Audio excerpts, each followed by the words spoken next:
Certain types of bacteria adhere to the surface of the teeth and form a film or plaque which must be removed by regular brushing at least twice daily. If a person is constantly snacking so that the sugar level in the mouth is high, plaque forms more rapidly.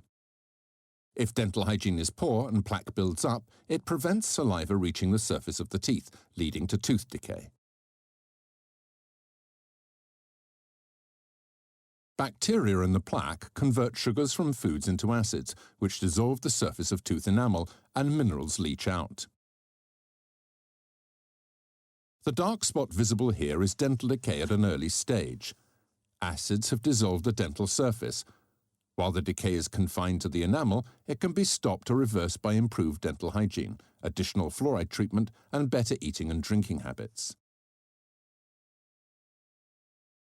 Enamel dissolves rather slowly, but when the decay has eaten through the enamel to the dentine, the decay progresses more rapidly. At this stage, a dentist must remove the decayed tissue and fill the tooth. When tooth decay approaches the pulp and the tooth becomes infected, inflammation results, which leads to pressure and toothache.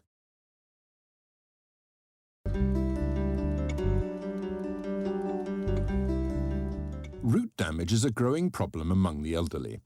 The gums may shrink, leaving part of the root exposed and unprotected by the mucous membrane. This becomes an ideal site for plaque. The unprotected root is highly susceptible to decay, and additional fluoride treatment is absolutely necessary in order to hinder decay of the dental root.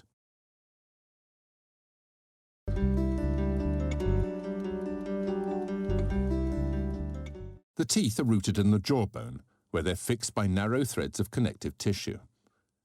Healthy gums tightly surround the tooth like a snug collar and are pale pink in color. Gingivitis, or inflammation of the gums, is caused by the body's immune reaction to the bacteria and plaque on the dental surface. The bacteria are thus an irritant without entering the connective tissue itself. The gums become red and swollen and bleed easily. The inflammation disappears if oral hygiene is improved. Persistent gingivitis often leads to more serious periodontal diseases. The inflamed gum tissue can become separated from the tooth, and the inflammation spreads to the periodontal fibers. This leads to damage to the periodontal fibers and the jawbone, and the teeth gradually loosen. Smoking triples the risk of periodontal inflammation, although the symptoms are generally less severe. Gingivitis often causes little or no discomfort, and thus diagnosis is often delayed. It's vital to prevent the problem through good oral hygiene before it takes hold.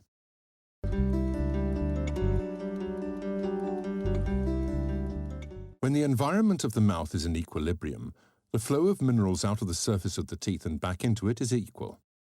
Saliva maintains the correct pH balance, but if a person drinks an acid drink, the acidity rises and minerals leach out of the teeth.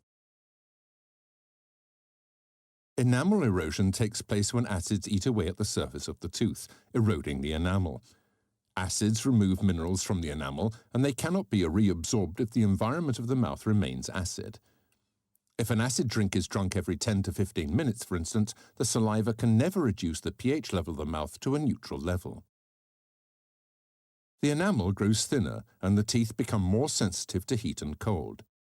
It's advisable to limit consumption of acidic drinks to certain times of the day or of the week in order to prevent enamel erosion. Water is the best drink.